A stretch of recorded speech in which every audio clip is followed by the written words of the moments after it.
They used to laugh when she said her dreams could change the world. They called her foolish. They whispered that she was chasing shadows. But behind every smile she carried, there was a storm no one saw.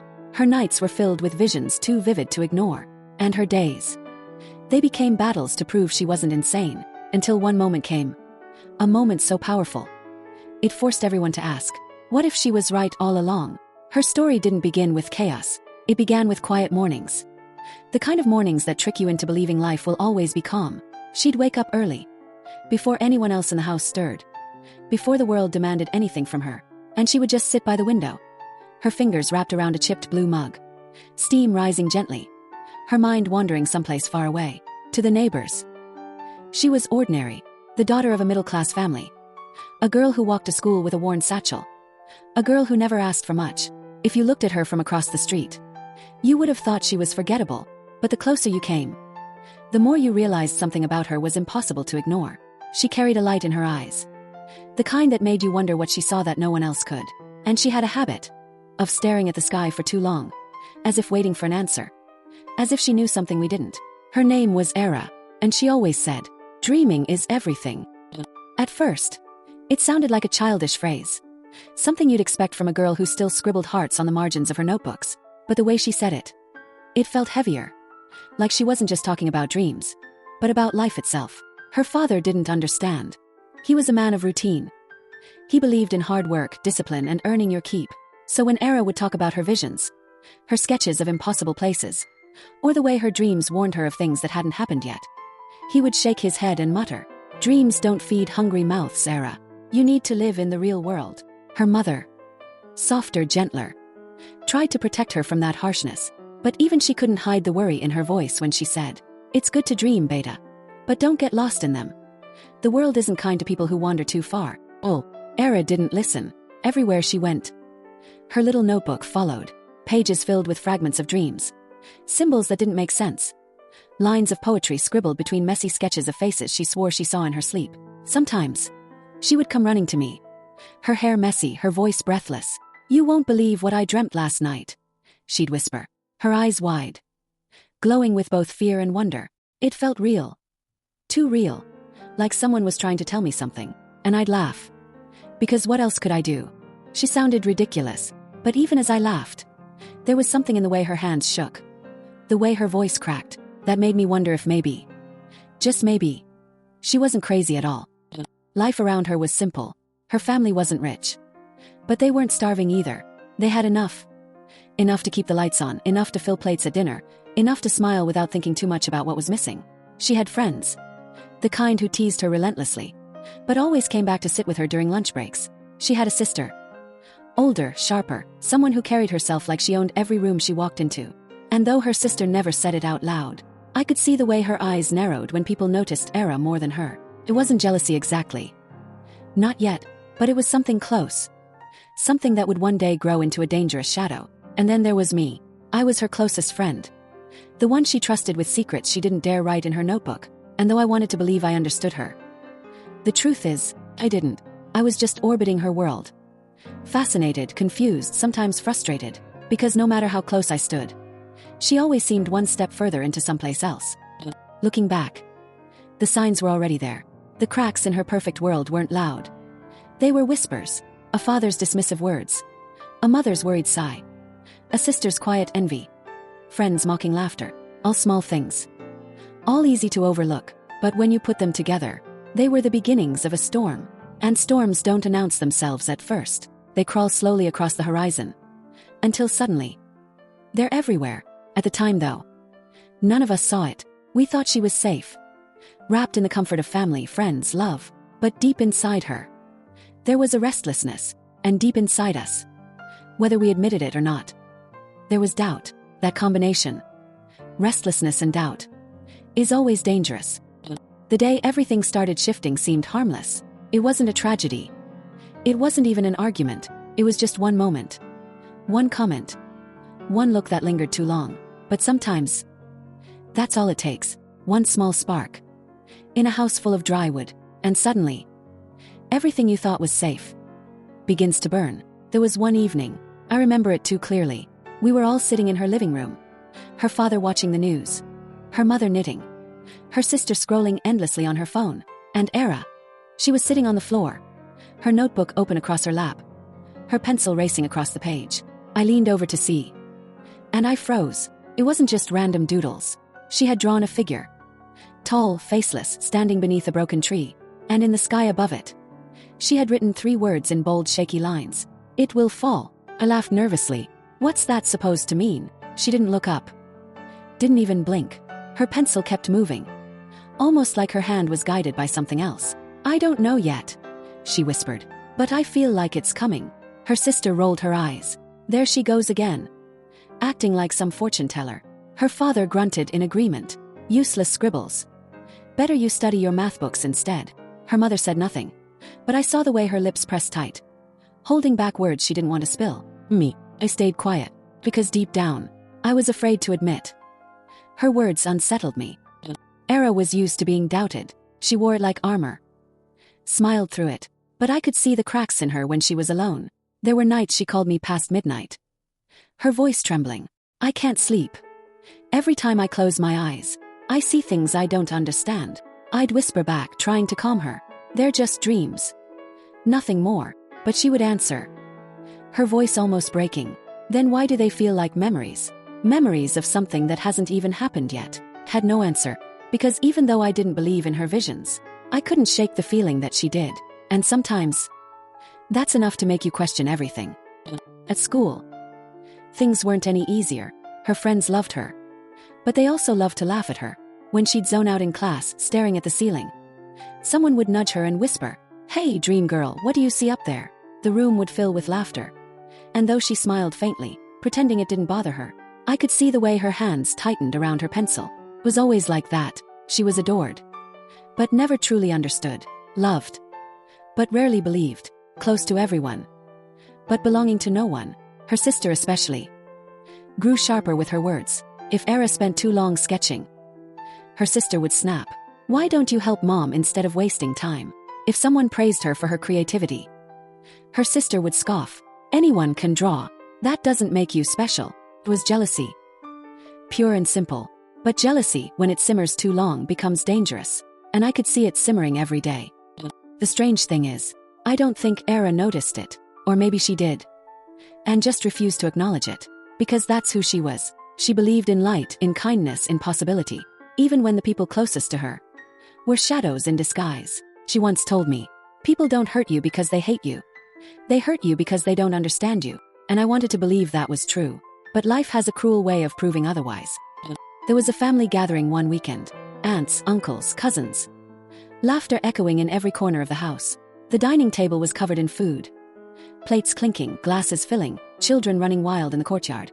And in the middle of it all, Era stood quietly by the window, not eating, not talking, just watching the rain slide down the glass.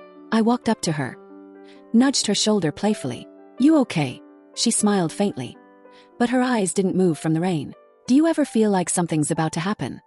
Like the air is too heavy? Like the world is holding its breath? I laughed uneasily. You've been reading too much poetry. But she shook her head slowly. No, it's not poetry. It's warning. And before I could reply, her aunt called her over loudly, asking why she always looked lost. The room erupted in laughter again. And Era. She smiled, forced and fragile, before slipping away quietly. I followed her outside. She was sitting on the steps in the rain, her notebook open, pages smudging under the drops. What are you doing? I asked. Listening, she whispered. To what? She looked up at me, her eyes shining with something I didn't recognize. To the things no one else hears. And for the first time, I felt something inside me shift. A part of me began to fear her. Looking back now, I realized those were warnings. All those little moments. All those fragments of unease. They were signs of something building. Something fragile. Fragile enough to shatter with the smallest touch. But back then, we ignored them. We thought they were harmless quirks of a dreamer. We thought nothing could break the fragile little world we were living in. We were wrong. Because storms don't just appear. They whisper first. They scratch at the edges of silence. And if you don't listen, they consume everything. Started small. Almost invisible. The kind of things you brush off as accidents. Or misunderstandings. But if you look closely, you realize they're not accidents at all. They're patterns. Sister, Syra, was always quick with her tongue. But lately, her words had sharp edges. When relatives praised Era's drawings, Sarah would smirk. Dreams don't win scholarships.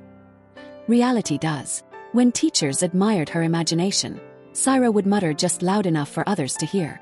Too bad imagination doesn't pay bills. First, everyone laughed it off. Oh, siblings tease each other all the time. But this wasn't teasing. This was envy. Building like a storm cloud. And Era. She felt it. Though she never admitted it. She would stay silent. Smile faintly. And later whisper to me, "Why does she hate me for something I can't help?" I didn't know how to answer. Because the truth was, I saw it too. One afternoon at school, things went too far. The teacher had asked us to write an essay about the world you dream about. For most of us, it was easy. A silly assignment, a chance to scribble about cars, houses, money. But for Era, it was like someone had handed her the key to her soul. She wrote furiously, her hand flying across the paper, her face glowing with that strange light again. And when she read it aloud in class, the room fell silent. Her words painted images of cities floating above clouds, rivers that healed instead of destroyed, people who spoke without words but still understood each other's hearts. For a moment, even the teacher was speechless. Then slowly, the class erupted in laughter. "God, she's insane," someone whispered. "Floating cities. Seriously." Another scoffed. And then the cruelest voice of all, her so-called friend Mina. "She needs help. Maybe a doctor." The laughter spread like fire, and I watched as Era's face turned pale, her lips trembling. But she didn't cry.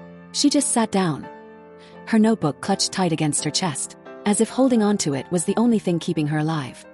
That night, she called me again. Her voice was raw, small, broken. "Why do they hate me for dreaming?" she whispered. I wanted to tell her it wasn't hate, just ignorance. But deep inside, I knew ignorance can feel just as cruel as hate. "You're not wrong, Era," I told her softly. "You're just ahead of everyone else." There was silence on the line. Then a shaky laugh. "You always say that, but sometimes I wonder if I'm the one who's behind, lost in a world no one else belongs to." The next morning, something happened that I'll never forget. Her sister found her notebook lying open on the bed, pages filled with her private sketches, words, dreams. And instead of closing it, instead of respecting her privacy, Sarah called the entire family into the room. "Look at this," she sneered, holding up the notebook like evidence. "She thinks she's some kind of prophet, writing about disasters and faceless men. What's wrong with her?" Her father's face darkened. "This is nonsense, Sarah. Do you want people to laugh at this family? At me?" Her mother tried to defend her gently. "She's just creative." But Cyrus' words cut deeper. "No, she's obsessed. She doesn't care about this family. She only cares about her stupid dreams." And Era, she stood there frozen, her hands trembling. I had never seen her look so small. Finally she spoke, her voice barely above a whisper. "They're not stupid, they're mine." But no one heard her. Or maybe they just didn't want to. After that day, things were never the same. Her father watched her more closely. Her mother grew quieter. Her sister's jealousy turned into open cruelty. And her friends, well, they never looked at her the same way again. It was like the entire world had silently agreed that Era was strange, different, wrong. And yet, she didn't stop. Every night she still wrote, still sketched, still whispered to me about the dreams that refused to leave her. But now, her eyes carried something they hadn't before. Shadow, a warning. One evening, we sat on the rooftop, the city lights flickering in the distance. She leaned back against the wall, her gaze lost in the stars. "I had another dream," she said quietly. I sighed. "Tell me."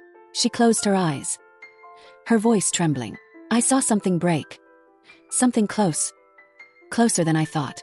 And when it breaks, everything changes." I laughed nervously. "You sound dramatic." But she didn't laugh. She just turned to me, her face pale in the moonlight. "It's not drama. It's a promise." Looking back now, I realized that was the moment. The first true fracture. The invisible crack that would soon rip open into something unstoppable. We thought it was harmless. We thought it was just words. But words, when they come from someone like her, they're not just words. They're warnings. And none of us were ready for what was coming. It was strange how quickly the air in their home shifted.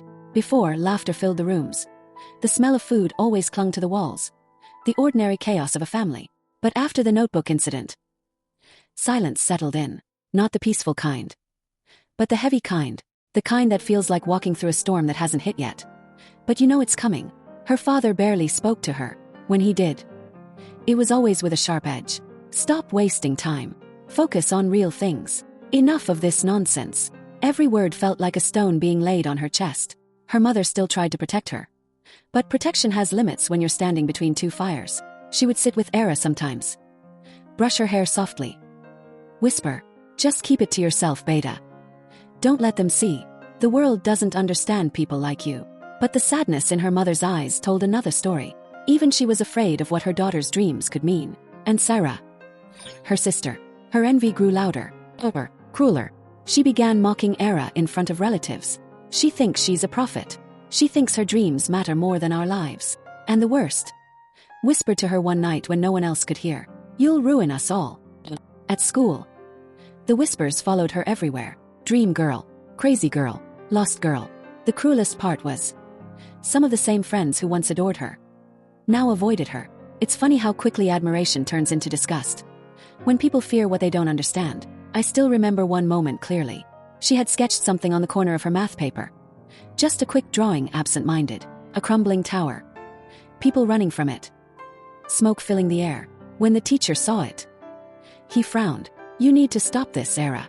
This obsession is unhealthy. The whole class laughed, and she sat there, still as stone, her eyes staring down at the ruined sketch, as if she knew no one would ever see it the way she did. That night, she told me about another dream. Her voice was hollow, almost detached. I saw fire everywhere, spreading too fast. No one could stop it. I swallowed hard. Maybe it's just your mind playing tricks on you. She shook her head slowly. No, felt too real. Like I was there. Like I could smell the smoke. Her hands were trembling when she said it. And I, for the first time, had no words to comfort her. The tension with her sister reached a breaking point soon after. They fought over something small. A borrowed scarf. Nothing important. But Syra exploded. You think you're so special. With your stupid dreams. But you're not. You're just broken. The room went silent. Their mother rushed in, trying to calm them. But the damage was done. Those words, you're just broken, hung in the air like poison. Era didn't cry. She didn't yell back. She just stared at her sister for a long moment, and then walked away. Later that night, she whispered to me on the phone, I think she wants me gone. I tried to laugh it off. She's your sister. She doesn't mean it. But her silence on the other end told me she wasn't convinced. Dreams started haunting her more violently after that. She would wake up screaming, drenched in sweat, clutching her notebook so tightly it tore at the edges. Her mother would rush in, cradle her, whisper prayers. Her father would stand at the doorway, his face cold, distant. And her sister, I don't even know if she cared anymore. One night, she drew something that shook me. Pair of hands, chained together, breaking apart. And underneath she wrote, freedom costs. When I asked her what it meant, she just said quietly, something is about to break. And when it does, nothing will ever be the same again. Looking back, I realized those were her warnings. Her desperate attempts to make us see what she saw. But none of us listened. Not her father. Not her sister. Not even me. We wanted her to be normal. We wanted her to smile, laugh, play along with the world's rules. But she wasn't built for that. And deep inside, I think we all knew it. That knowledge scared us. And fear, when it festers, turns people cruel.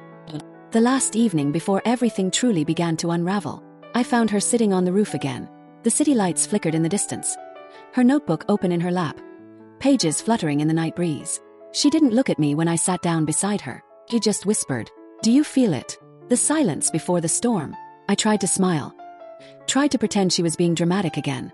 But in that moment, the air around us felt heavier than ever, like the world itself was holding its breath, waiting for something to break. The days that followed felt like walking on broken glass. Every step cut a little deeper, and still, no one admitted the truth, that something inside that house was already cracking beyond repair. Her father had grown colder. He refused to look at her notebook anymore, refused to listen to her words. Every time she spoke about her dreams, he snapped, enough, not another word. I won't let this madness shame us. Her mother, though softer, had begun to avoid the subject too. She would change conversations quickly, or pretend she hadn't heard. An era. She noticed everything. Her sister, Syra, had started keeping secrets of her own. Late-night phone calls in the corner of the house. Whispers she ended as soon as someone entered the room. I caught her once. Her voice sharp, urgent, and when she realized I had heard, she slammed the phone shut and glared at me. Don't you dare tell her. Her words still echo in me. Don't you dare tell her. As if whatever she was hiding was aimed directly at Era. But I stayed quiet, 'cause at that time, I didn't understand. Maybe I didn't want to. Meanwhile, Era's dreams grew darker. One night she told me, her voice hollow, empty, I saw the house falling apart, the walls crumbling, and everyone inside screaming, and I couldn't stop it, no matter how hard I tried. I asked her gently, do you think it means something? Or is it just fear? She shook her head slowly. It means the foundation is weak. And when the foundation is weak, even the smallest push can bring everything down. She closed her eyes, her voice breaking into a whisper. And I think someone is already pushing. Her words unsettled me, because for the first time, she wasn't just warning about some distant shadow. She was warning about something close. Something inside the house. One evening, we were all gathered in the courtyard. The air was thick, heavy with the smell of food cooking inside. Relatives had come over again. Laughter and chatter filled the space. And in the middle of it, Syra leaned close to her cousin and whispered something, her eyes flicking toward Era. The cousin laughed loudly, and soon others joined in. I didn't hear the words, but I didn't need to. The way Era froze told me enough. She stood up quietly, walked away from the crowd, and disappeared into the house. No one followed, no one cared. I found her later in her room, sitting on the floor, her notebook torn open, pages scattered everywhere. Her hands were ink-stained, her face pale, her eyes hollow. They've already chosen, she whispered. I frowned. What do you mean? She looked up at me slowly, her voice shaking. They've chosen to break me, before I can prove I'm not broken. That night, something inside her shifted. She no longer begged people to believe her. She no longer tried to explain her dreams. Instead, she grew quiet, too quiet. She would sit for hours staring at the wall, her notebook untouched beside her. And when I asked what she was thinking, she simply said, waiting. Waiting for what? She never answered. Her sister's cruelty escalated. One night, I overheard her saying to a friend on the phone, if she keeps this up, I'll make sure no one ever listens to her again. And when she caught me listening, she smiled coldly. You'll see soon. Those words, they haunt me still. The final moment of the setup came quietly. It wasn't loud. It wasn't violent. It was almost invisible. But it was the spark. Her father had been scolding her again, shouting about wasted time, wasted potential, wasted everything. Her mother tried to defend her, but her words were drowned in his anger. And in the middle of it all, Era stood completely still, her face blank, her eyes empty. Finally, when the shouting stopped, she whispered one line, oh soft, so fragile, but powerful enough to silence the entire room. You'll regret silencing me. The room froze. Her father's anger faltered. Her mother's eyes filled with tears. Her sister's lips curled into something that wasn't quite a smile. Me. I felt the air collapse around us, because in that moment, I knew. The silence before the storm was over. The storm itself was already here. Looking back now, I realized that was the end of normal. That was the last breath of peace any of us ever had. After that night, nothing would be the same. The cracks had spread too far. The foundation had already begun to crumble. And the betrayal, the one that would shatter her completely, was already on its way. The night it happened, I remember the air felt heavier than usual, like the walls themselves were holding secrets. I had gone to return Era's notebook. She'd left it with me the night before, asking me to keep it safe. Her eyes had been so serious. Don't let anyone touch it, she whispered. I didn't understand then why she was so afraid. When I walked into their house that evening, the voices hit me before I even reached her room. Her sister's voice, sharp, venomous. Do you want to know what she writes about you? Do you want to know what she says when you're not looking? And then, her father's roar. What nonsense are you talking about now? I froze by the doorway. The scene inside unfolded like a nightmare. Syra was holding a handful of torn notebook pages. Era's handwriting scribbled across them. Her face twisted in triumph. She writes that you're weak, that you don't understand her visions, that one day she'll prove you all wrong. She thinks we're the enemy, Abba. She thinks we're the ones holding her back. Her father's face turned red, his fists clenched. How dare you, Era? How dare you write this filth about your own family? And Era, she stood there frozen, her eyes wide with horror. I never wrote that. She's twisting it. Those are fragments from my dreams. They weren't about you. But her sister only smirked. Dreams. Or maybe just excuses. Maybe you've been lying to everyone all along. Her mother tried to step in. Please listen to her. But no one was listening anymore. I watched as her father ripped the remaining pages from her hands. Watched as her dreams, her very soul, scattered across the floor like ashes. And in that moment, something inside Era broke. She dropped to her knees, grabbing at the torn pages, her voice trembling. They're not lies. They're not. They're all I have. But her father's voice thundered over hers. No more. You are forbidden from writing another word of this madness. Do you hear me? Not another word. The silence that followed was worse than the shouting, because silence meant finality. Silence meant her voice no longer mattered. And Syra. She stood in the corner, smiling. That smile haunts me still. Later that night, I found her outside in the rain. Her hands were raw from clutching the wet pages. Her eyes red from tears she refused to shed in front of them. When she saw me, she whispered one line. They betrayed me. I wanted to argue. To tell her it was just anger, just misunderstanding. But the way her voice cracked, the way her hands trembled, I knew this was deeper. Her sister had crossed a line that could never be undone. Her father had chosen sides.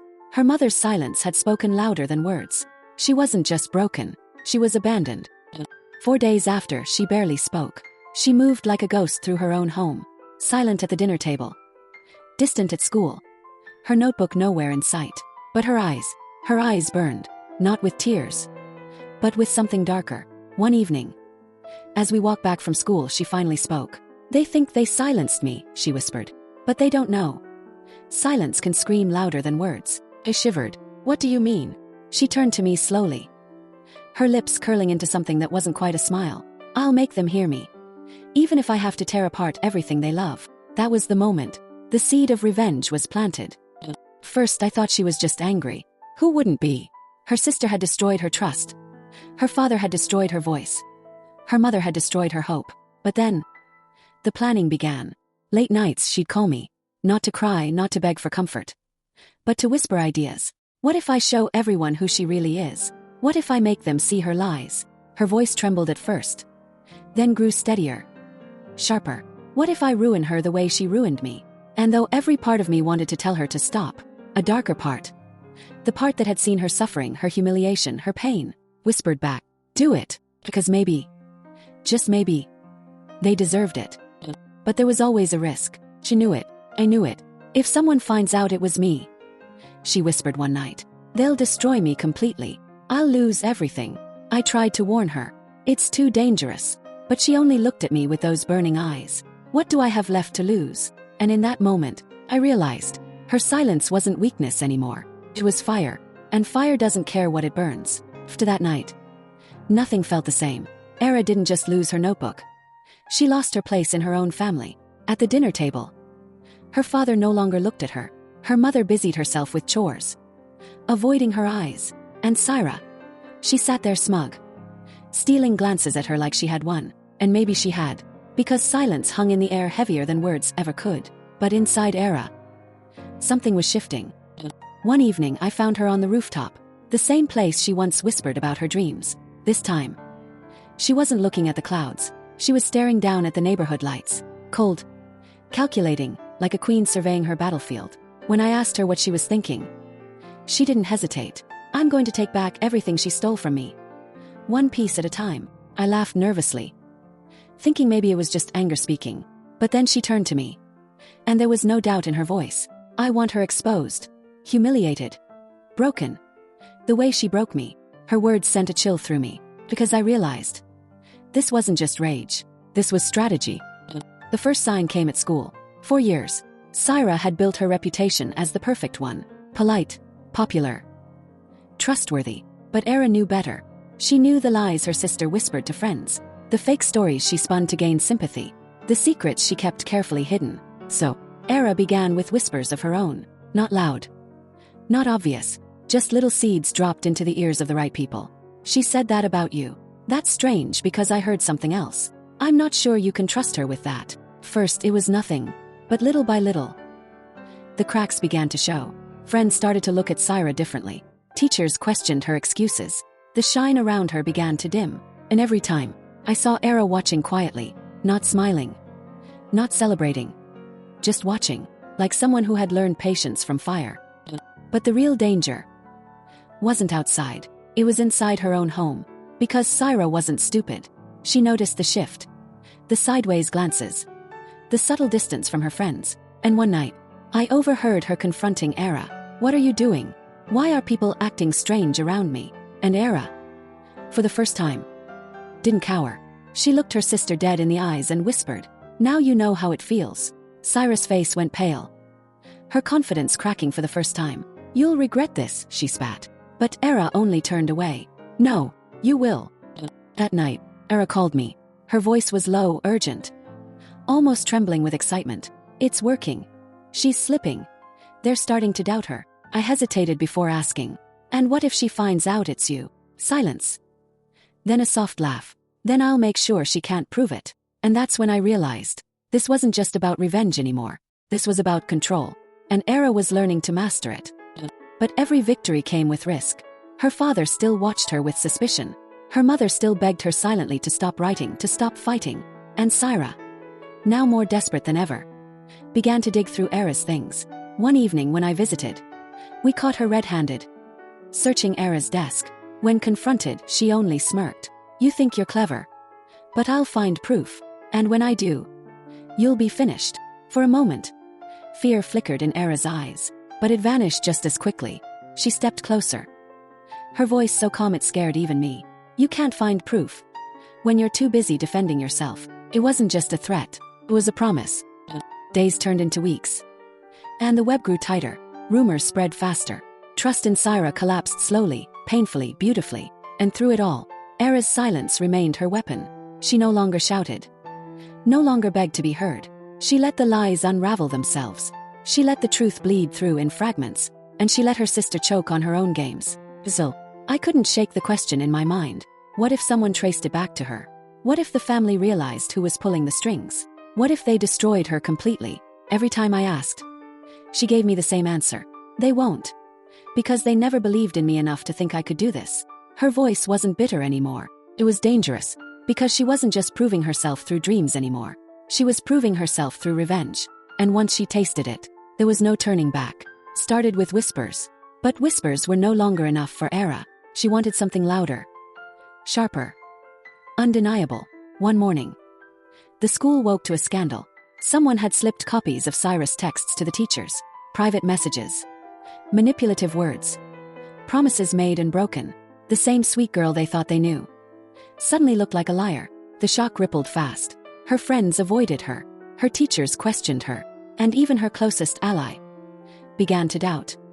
I remember the look on Syra's face that day.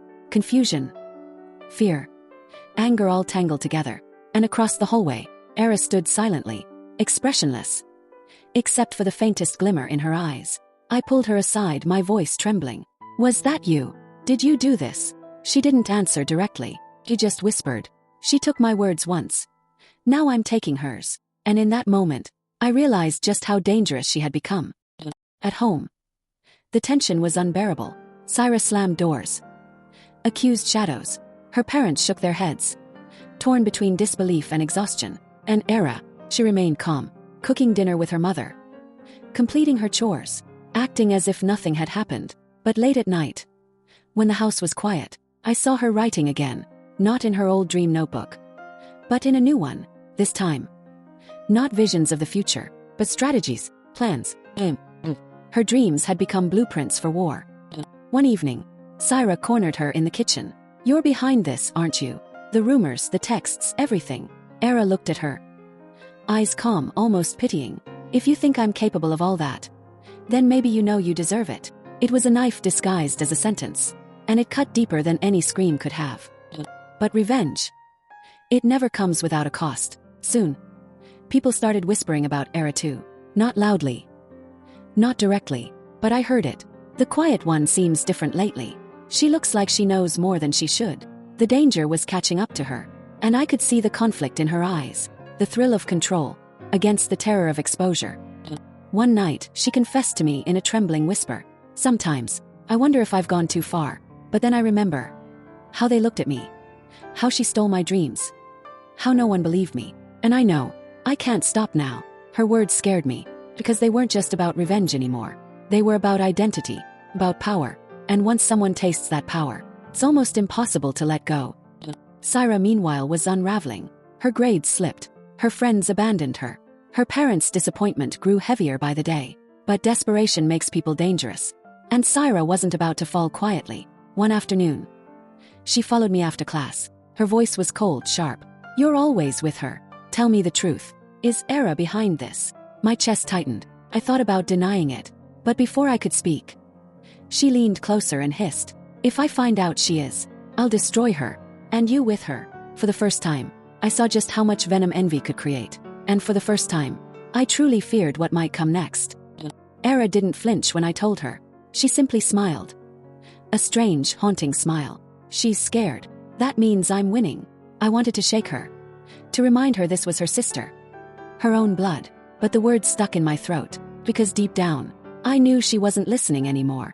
Her revenge was no longer a choice. It was a path, and she was walking it without hesitation. Then came the moment that changed everything. At a family gathering, relatives praised Syra less warmly than before. Some even asked questions she couldn't answer. And in the middle of it all, Era slipped quietly into the kitchen and handed me a folded piece of paper. On it was her next move, a plan so ruthless, so precise, that my hands shook reading it. She wanted to expose not just Syra's lies, but the darkest secret she held, something that could destroy her entirely. When I looked at her in disbelief, she only whispered, "She ruined my dreams. Now I'll ruin her reality." That night I couldn't sleep, because I knew, once she crossed that line, there was no coming back. Not for her, not for any of us, but Era. She slept soundly, almost peacefully, as if revenge had finally become her dream.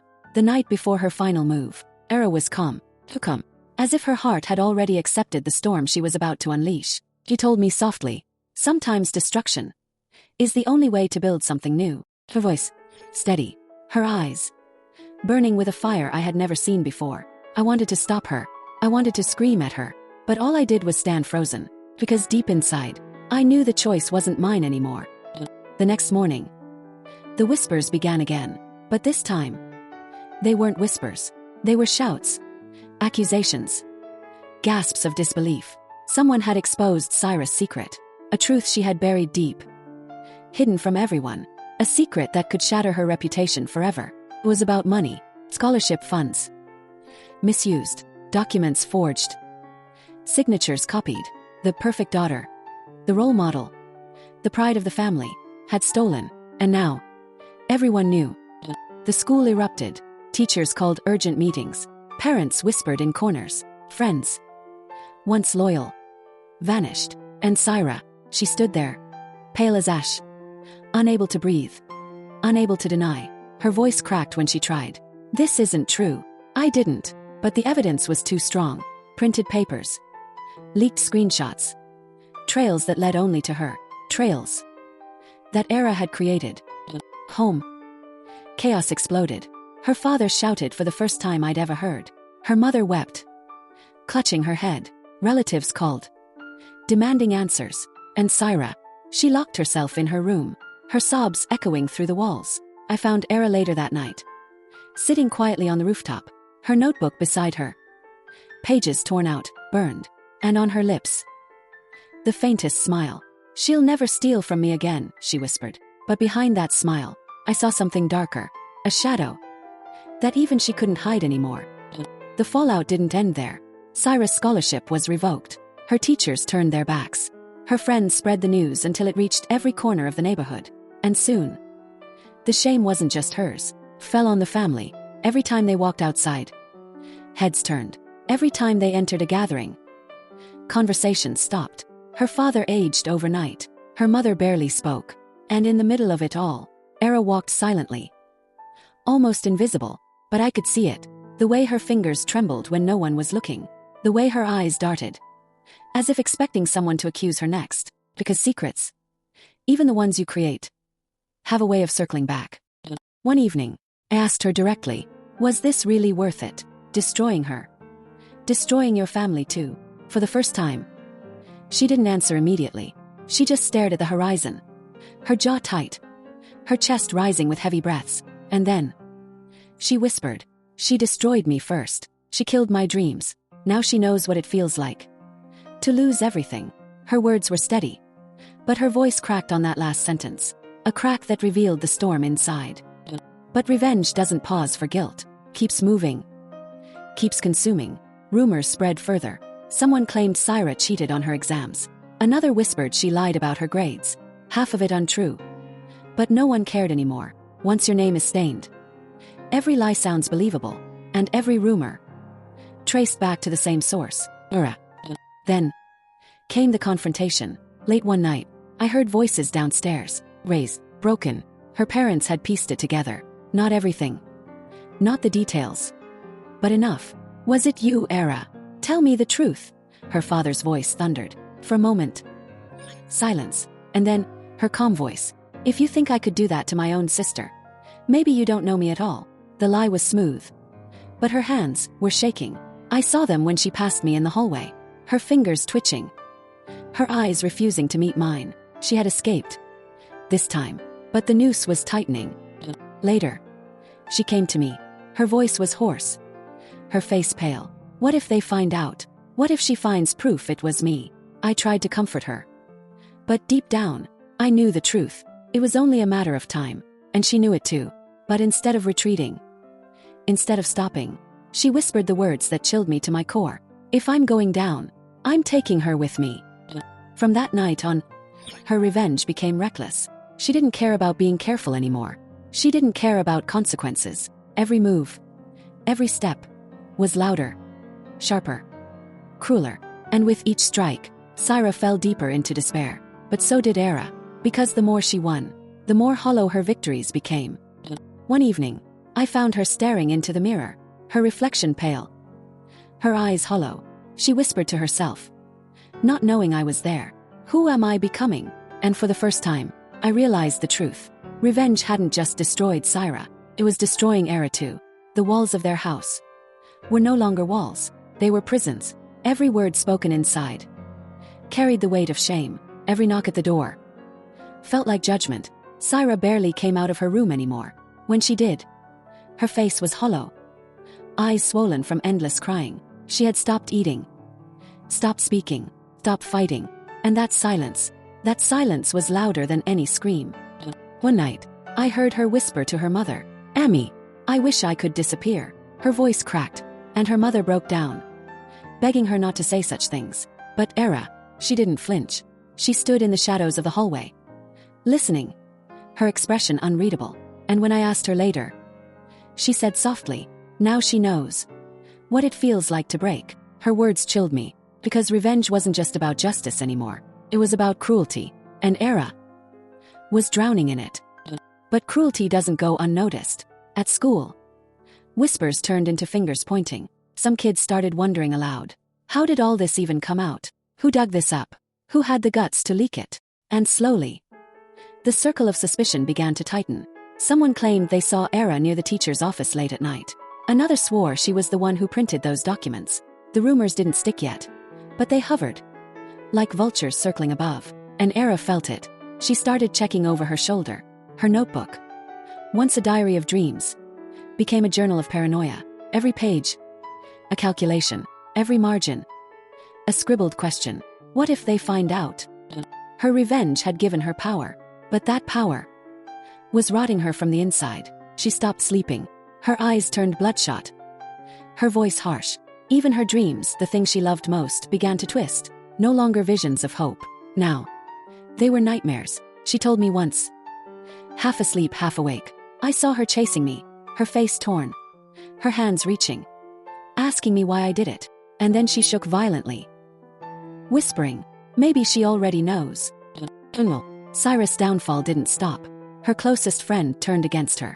Her university application rejected. Her reputation destroyed. And one afternoon, when she walked into class, someone had written across the blackboard in giant letters, "Thief." The room went silent. Her hands trembled as she erased the word, over and over, until her palms bled.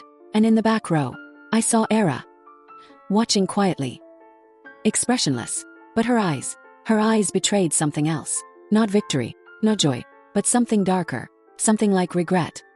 That night, she came to me, her face pale, her voice a whisper. Do you think I went too far? I wanted to scream yes. I wanted to shake her. Tell her to stop. Tell her it wasn't too late. But when I looked into her eyes, I saw someone who was already too deep, someone who couldn't climb back. So I said nothing, and she turned away, muttering, "It doesn't matter anymore. What's done is done." But the universe doesn't forgive so easily. One evening, her father gathered both daughters in the living room. His face was hard, his voice low. "I don't know who's telling the truth anymore, but I will find out. And when I do, there will be consequences." Sarah sat frozen, her lips trembling, her eyes darting toward her sister. And for a split second, I swear she knew. She knew exactly who had ruined her. But she said nothing. She just lowered her head, tears falling silently onto her lap. And Era, she forced a calm smile. But her hands, hidden under the table, clenched into fists so tight her nails cut her palms. Later that night, she confessed to me. "I think she knows. I think my father knows. And if they find proof, everything will collapse.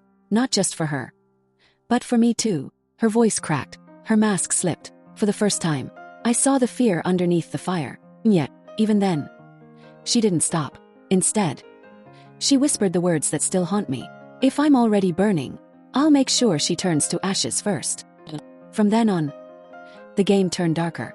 It wasn't just about betrayal anymore. It was survival, a race between sisters, one broken, one vengeful, both trapped in a fire neither could escape. And as I watched them, I realized something terrifying. This wasn't just the story of a betrayal. This was the story of two lives, locked in a spiral, where revenge wasn't the end. It was only the beginning.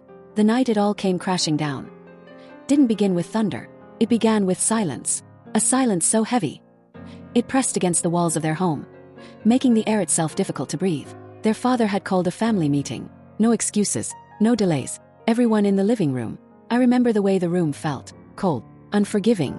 The ticking of the clock echoed louder than words. Syra sat on one side, her face pale, her eyes refusing to meet anyone's.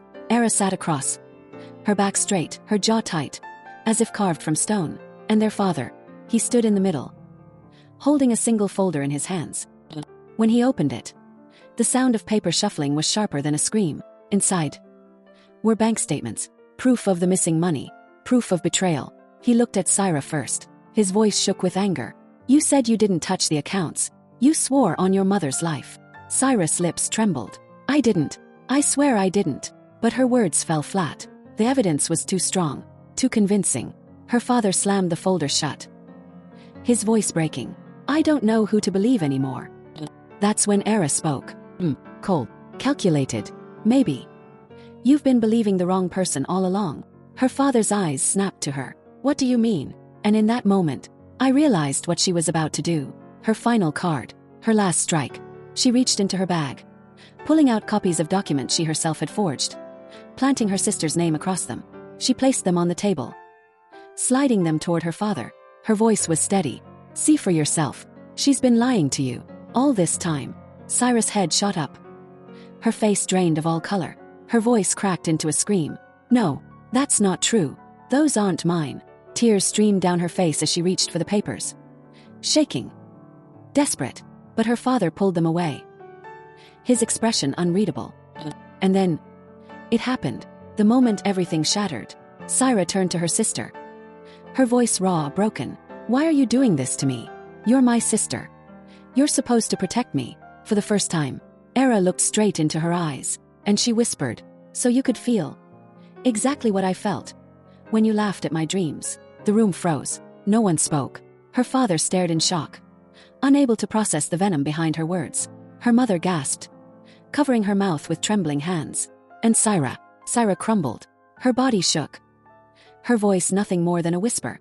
"All this, just because of that. Just because of my words." Era's lips curved into something between a smile and a sneer. "You broke me first. I just returned the favor." Her father's anger exploded. "Enough, both of you." His hand slammed against the table. "You've disgraced this family, both of you."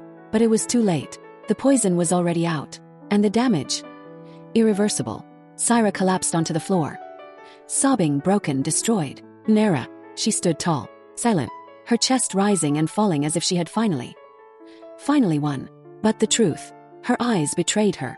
Behind the mask of victory, there was something else, something darker, crack, regret. That night, as I watched them, I understood something I wish I hadn't.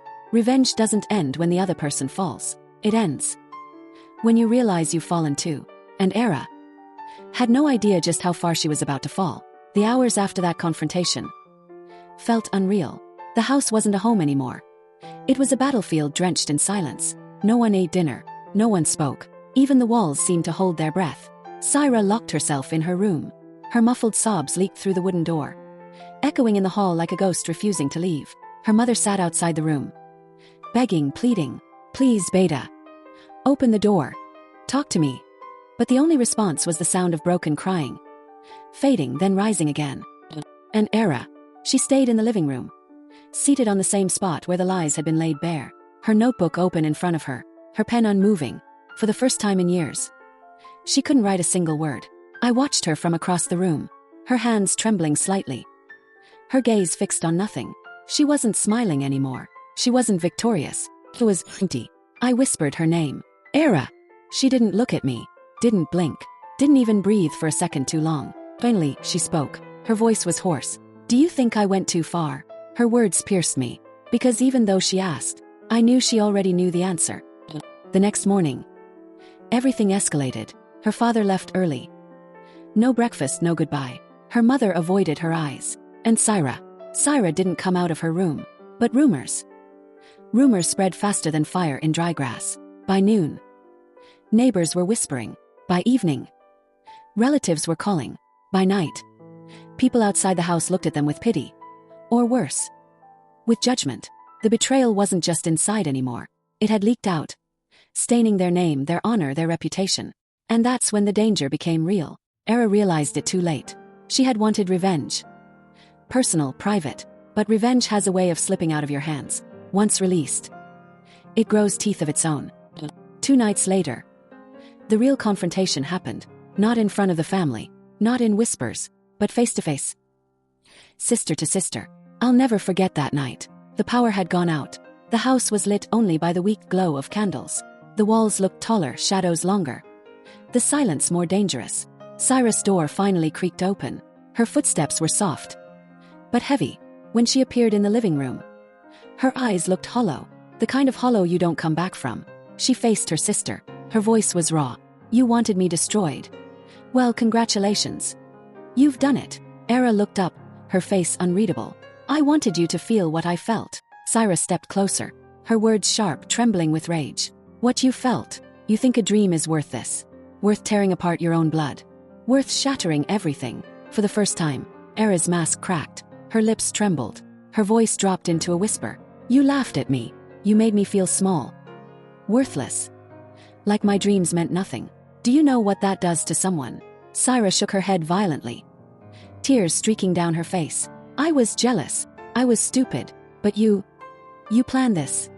You waited for the perfect moment to stab me in the back. What kind of sister does that?" The silence between them burned. 2 broken souls, staring at each other across a line that could never be crossed again. Finally, Syra spoke one last time, her voice quiet, but sharper than any scream. "You've won, Era. But don't mistake victory for peace. One day, you'll feel this emptiness too. And when you do, you'll wish you'd never dreamed at all." She turned, walked back to her room, and slammed the door shut. Era stayed frozen, her pen still in her hand, her notebook still open, but the page remained blank. And in that silence, I realized the revenge was complete, but the cost was only just beginning. The days that followed felt endless. The house had turned into a prison of silence, a silence more suffocating than shouting, more violent than fists. Their father stopped speaking to both of them. His disappointment wasn't loud. It was heavy. Every time he walked past them, the weight of his gaze was enough to crush their lungs. Their mother tried to hold the pieces together, but no matter how tightly she clutched, the pieces kept slipping through her fingers. And Syra, she barely ate. Her eyes grew darker, sunken, like someone had stolen the light from inside her. Then came the letter. One evening, Era returned to her room, and on her desk, she found a single folded page. her name scribbled on the front. Her hands trembled as she opened it. The handwriting was Cyrus. Shaky, rushed, but hers. Inside were only a few lines, but each one burned like fire. You wanted me to feel broken. You've succeeded. But know this, Era.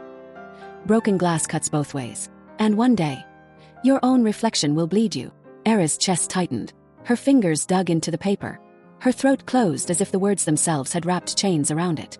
She whispered into the empty room. No, you don't get to turn this on me. You don't. But her voice cracked.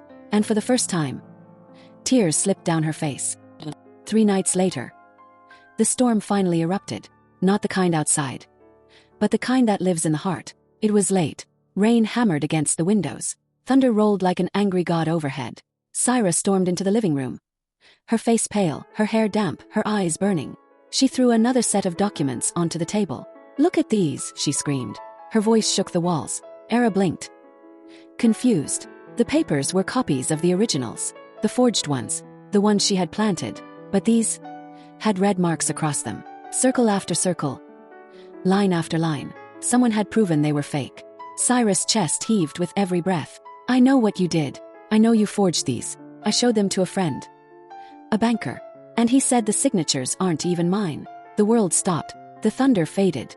The rain quieted. Even the air froze. Era's lips parted. But no words came. Syra stepped closer. Her eyes locked on her sister. Why? Why couldn't you just tell me how much I hurt you? Why destroy me instead? Era finally whispered. You wouldn't have listened. Cyrus' voice shattered. I'm listening now. The words rang through the room like a bell. Unforgiving. Desperate. For a second. Just 1 second. Era wanted to collapse. To admit everything. To fall into her sister's arms and beg forgiveness. But pride. Pride is a poison that doesn't let go so easily. Her jaw tightened. Her voice hardened. You deserved it. The silence that followed was worse than any scream. Cyrus' body shook. Her hands balled into fists. Her tears blurred with the rain streaking down the glass behind her. Finally, she whispered, Then may your dreams choke you. Her words, sharp as blades. And then, she walked away. Low, final. Each step echoing like a door slamming shut. At night, Era sat alone at her desk. The letter still in her hand. Her notebook still blank. The rain outside became a mirror of her mind. Relentless, chaotic, unstoppable. For years, her dreams had been her refuge, her sanctuary, her proof that life could be more. But now, when she closed her eyes, all she saw was her sister's face. Broken, betrayed, destroyed. And for the first time, the dreams didn't feel like salvation. They felt like chains. The house was no longer a home. It was a graveyard of unspoken words. A battlefield where 2 sisters circled each other like predators. Days blurred. Meals were eaten in silence. Every door slam felt like an earthquake. Every glance was a dagger. And then came the night that shattered everything. It was late, past midnight. The air was heavy, suffocating. The storm had passed, but the silence it left behind felt even more dangerous. Syra entered the living room first. Her face pale, her hands trembling, holding something tight against her chest. Era followed minutes later, clutching her notebook like a shield. They stood there, across from one another. Sisters, strangers, enemies. Cyrus' voice was the first to break the silence. You think this is over? You think you've won? Her tone wasn't weak anymore. It wasn't pleading.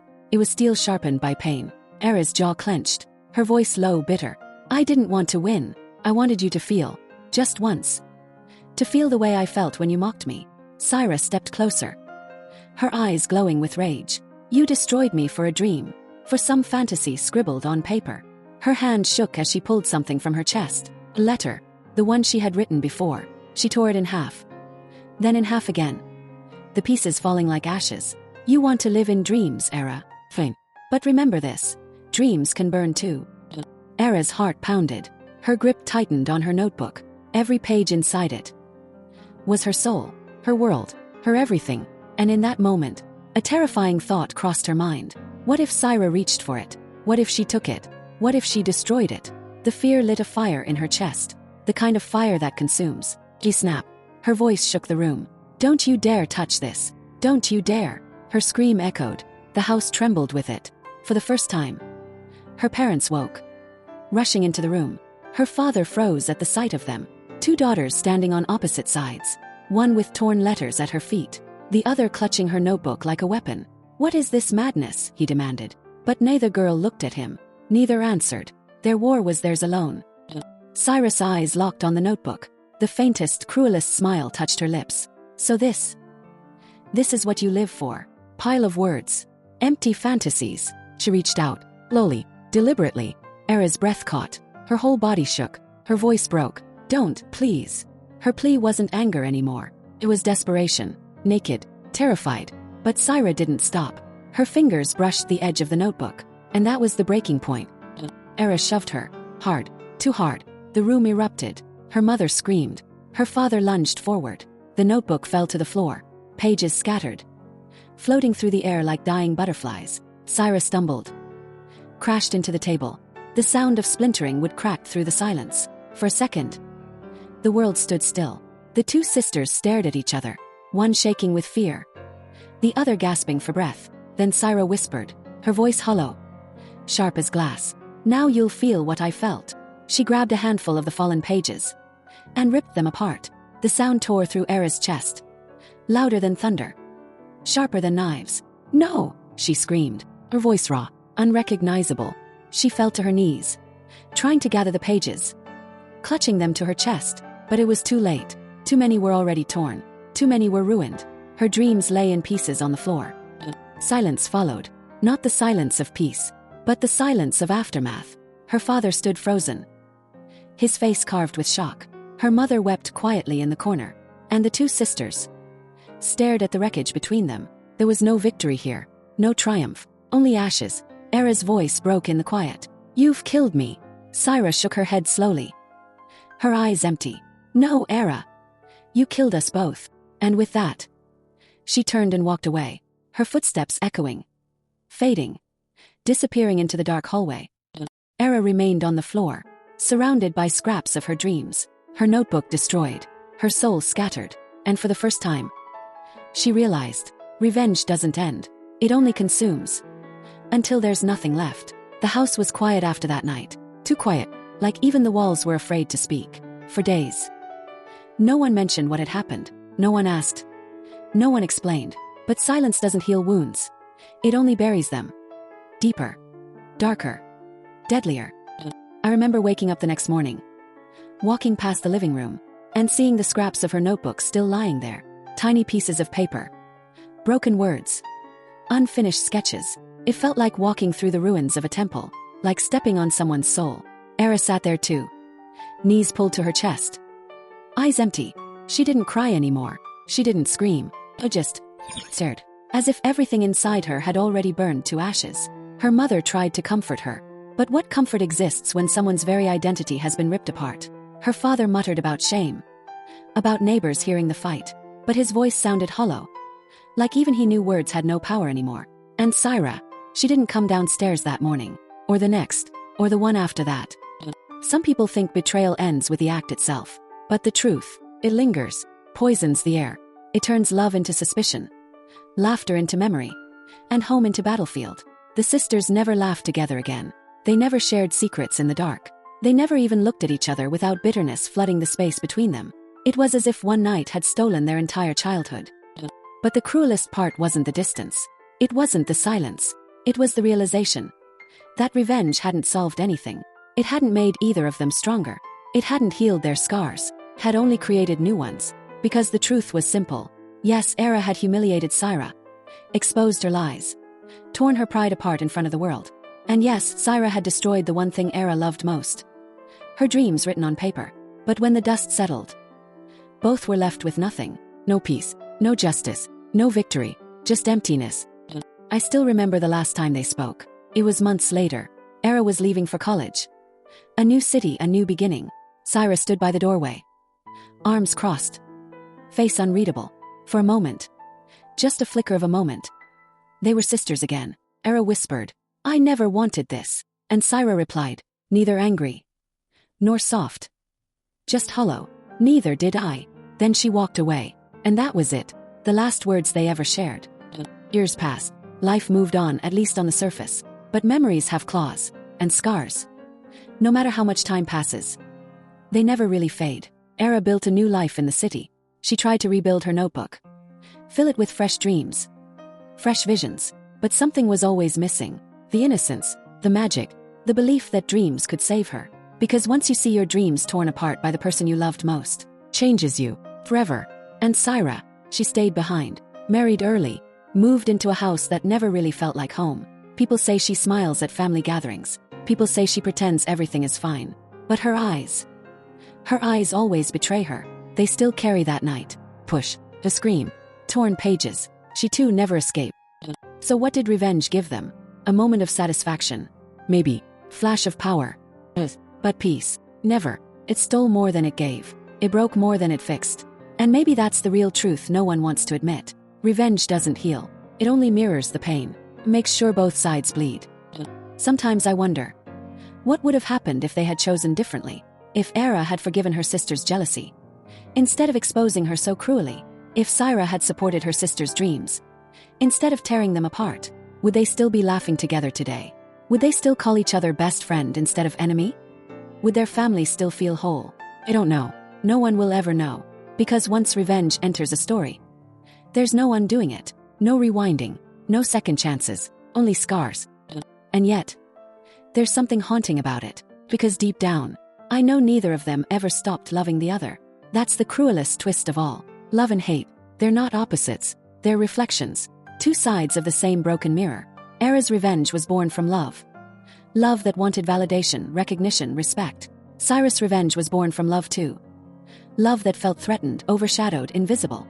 And when love turns into revenge, it doesn't vanish. It lingers, haunts, it whispers in the quiet hours, reminding you of what you've lost. Today, years later, whenever I hear the word dream, I think of Era, clutching her notebook like it was life itself. I think of Syra, her hands shaking as she tore the pages. And I think of myself, standing frozen in the middle, powerless to stop any of it. People tell me time heals all wounds, but they're wrong. Time doesn't heal.